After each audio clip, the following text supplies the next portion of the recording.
She thought she had the best employee ever. She thought she had found that rare gem who never complained, who always delivered, who made her look good in every meeting.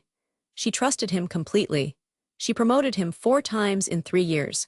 She defended him when others whispered warnings. She considered him her greatest success story as a manager. And that was exactly what he wanted her to think. This is not a story about loyalty. This is not a story about hard work paying off.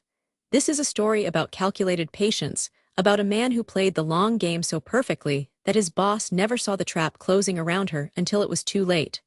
By the time she realized what was happening, he already had the keys to her career in his hands. And worse, he had her secrets.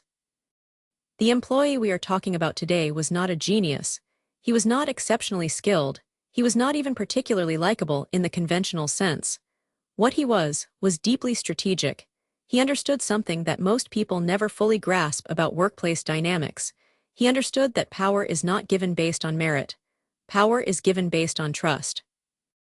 And trust is something you can manufacture if you know the right levers to pull. Let us step into this office. It is a mid-sized marketing firm in a bustling city. The manager is a woman named Claire. She is competent, ambitious, and she prides herself on being a good judge of character. She has built her reputation on spotting talent and nurturing it. Her team is known for being tight-knit, productive, and loyal. That is her brand. That is how she gets promoted herself. Enter Mark. Mark is hired as a junior associate. He is quiet, unassuming, polite. He does not demand attention. He does not challenge authority. He does exactly what he is told, and he does it with a smile. In the first month, he stays late every single day. He volunteers for the boring projects nobody wants. He brings coffee to the senior team members without being asked. He remembers birthdays. He compliments Claire's presentation style in front of other people, not directly to her, but with an earshot, so it feels genuine. This is the first layer of the manipulation. Psychologists call it ingratiation. It is the strategic use of flattery, conformity, and favors to make yourself indispensable and likable to someone in power. Mark is not being nice because he is nice. He is being nice because he is building credit. Every kind gesture is a deposit into an emotional bank account that he fully intends to withdraw from later. Claire notices. Of course she notices. She tells her own boss that Mark is a rising star. She gives him visibility on important projects. She starts trusting him with small confidential matters, thinking it will help him grow. What she does not realize is that Mark is cataloging everything. He is not just doing good work. He is mapping the terrain. He is learning who has influence, who has insecurity, who has secrets. He is building a mental dossier on every person in that office.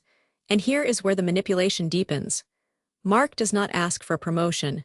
That would be too direct, too risky. Instead, he makes himself so valuable that Claire feels she must promote him. He engineers situations where he is the only person who can solve a problem. He takes on responsibilities that quietly make him irreplaceable. He positions himself as her right hand. And when the promotion comes, it feels like her idea. That is the hallmark of a true Machiavellian. They do not take power. They make you hand it over willingly. The first promotion happens 6 months in. The second comes a year later. By the second year, Mark is no longer a junior associate. He is a team lead. He has direct reports. He has access to budget decisions. He has a seat at the table where Claire discusses her own future with the company, and that is when the mask starts to slip, but only slightly. Mark begins to introduce subtle doubt into Claire's mind, not about himself, of course, about others. He mentions casually that one of her longtime colleagues has been making mistakes. He expresses concern about another manager's loyalty. He frames it as protecting Claire, as being her eyes and ears.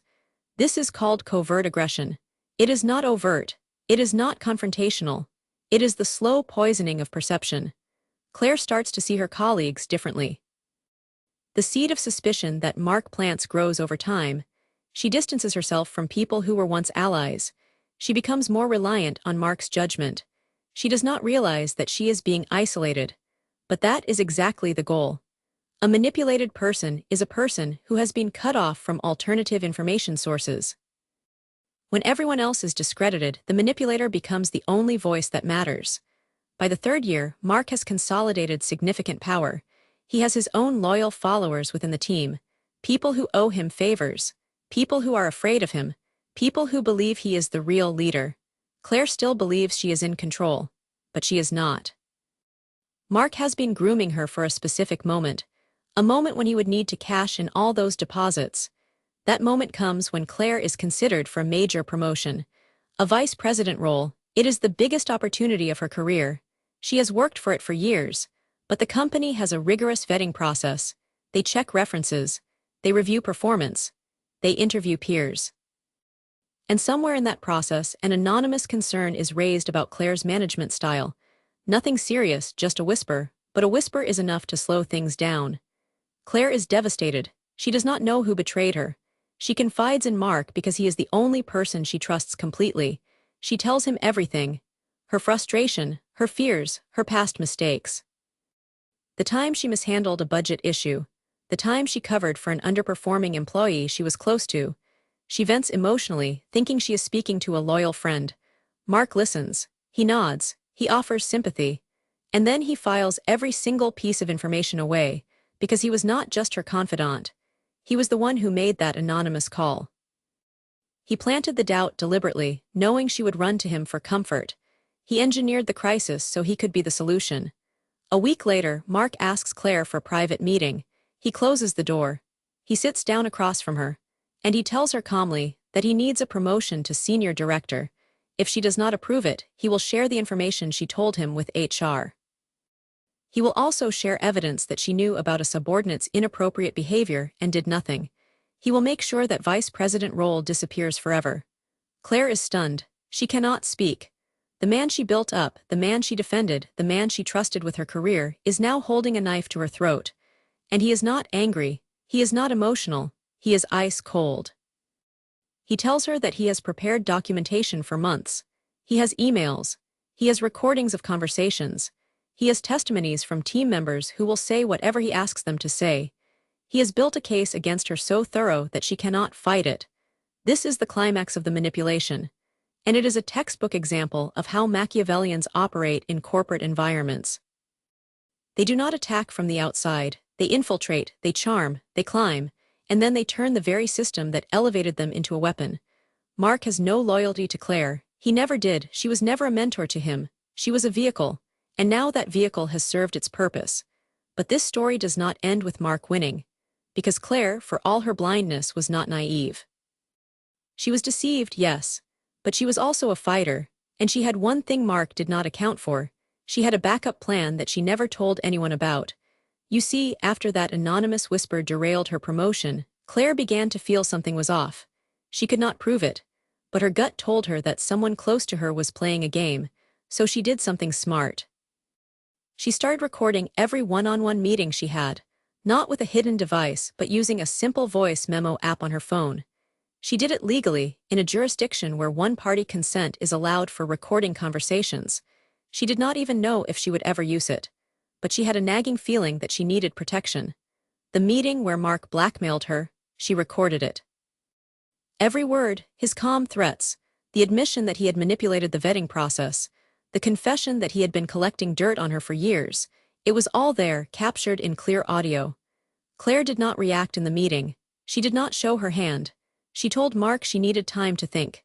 She walked out of that room, went straight to HR, and played the recording.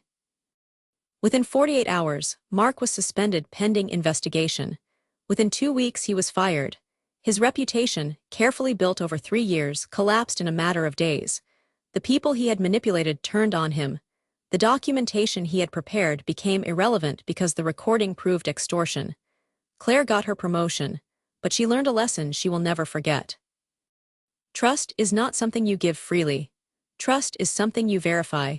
She also learned that the most dangerous people in any organization are not the ones who are obviously difficult. They are the ones who are perfectly agreeable, perfectly helpful, and perfectly patient. They are the ones who make you feel like a genius for recognizing their talent. Because that feeling is exactly what they are counting on. Let us step back and analyze the mechanics of this manipulation, because understanding how it works is the only way to stop it. First, there is ingratiation. Mark made himself likable and useful. He identified Claire's needs and filled them before she even asked. This created a debt that she felt obligated to repay, not through money, but through trust and opportunity. Second, there is strategic competence. Mark did not just pretend to work hard, he actually delivered results. This is what makes Machiavellians so dangerous. They are not lazy, they are often high performers, but their performance is not driven by passion or loyalty. It is driven by a cold calculation of return on investment. Third, there is social engineering. Mark systematically isolated Claire from other influences. He discredited her allies. He positioned himself as her only reliable source of information. This is a classic control tactic. When someone starts telling you who to trust and who to avoid, especially when they frame it as protecting you, that is a red flag you should never ignore. Fourth, there is the long game. Mark invested 3 years in this manipulation. 3 years of patience, discipline, and emotional restraint. That is not easy. Most people cannot sustain a facade for that long. But Machiavellians can, because they do not see relationships as connections. They see them as investments, and they are willing to wait for the payoff. Fifth, there is the leverage construction. Mark did not blackmail Claire impulsively. He spent months collecting ammunition. He gathered emails, built relationships with potential witnesses, and documented Claire's vulnerabilities. He was preparing for war long before the first shot was fired. And finally, there is the twist of timing. Mark struck when Claire was most vulnerable, when she was already anxious about her promotion, when she had already vented her fears to him. He did not attack when she was strong. He attacked when she was weak. That is not coincidence, that is strategy. But Claire's countermove reveals something equally important. The best defense against manipulation is documentation. If you suspect someone is playing games, keep records. Save emails. Take notes after meetings. Record conversations if the law allows. Manipulators thrive in ambiguity. They rely on their word against yours. When you have proof, their power evaporates. This story also highlights a darker truth about corporate culture. Organizations often reward the very behaviors that lead to manipulation. Mark was promoted because he appeared essential. He was praised for his loyalty. He was given access because he seemed trustworthy.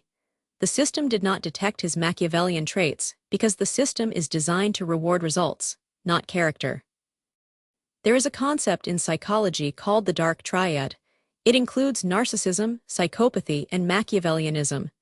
People high in Machiavellianism are not necessarily cruel or violent. They are strategic.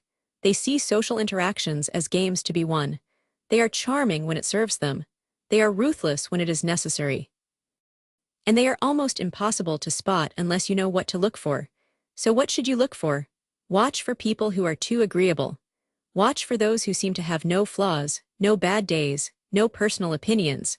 Watch for those who always align themselves with the most powerful person in the room. Watch for those who collect information about others without sharing much about themselves. Watch for those who subtly undermine your confidence in other people. And most importantly, watch for those who make you feel like you owe them something. If someone is constantly doing favors for you, ask yourself why. If someone is always defending you, ask yourself what they want in return. If someone has an uncanny ability to be present during your most vulnerable moments, ask yourself if that is coincidence or design. Claire ignored these signs because Mark made her feel good about herself.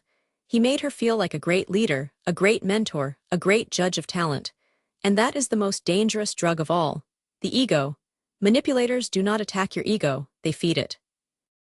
They inflate it, they make you proud of your own judgment, and then they use that pride as a leash. If you take one thing from this story, let it be this. The people who will hurt you the most in life are rarely the ones who seem threatening. They are the ones who seem perfect. They are the ones who make you feel safe. They are the ones who whisper that they are the only ones you can trust. And by the time you realize they are the ones you should have feared the most, they are already holding the rope. Mark did not get away with it, but he came terrifyingly close. And there are thousands of Marks in offices around the world right now, smiling, working late, building trust, and waiting. The only question is whether you will recognize them before they recognize your weakness. This is exactly the kind of psychological pattern we explore on this channel, not to scare you, but to arm you. Because understanding the dark side of human behavior is not about paranoia. It is about preparation. It is about seeing the game before it is played on you. If you want to keep learning how to spot manipulation before it costs you everything, then subscribing to this channel is the most defensive move you can make. Because we do not just tell stories. We reveal the hidden architecture of how people think, how they control, and how you can protect yourself.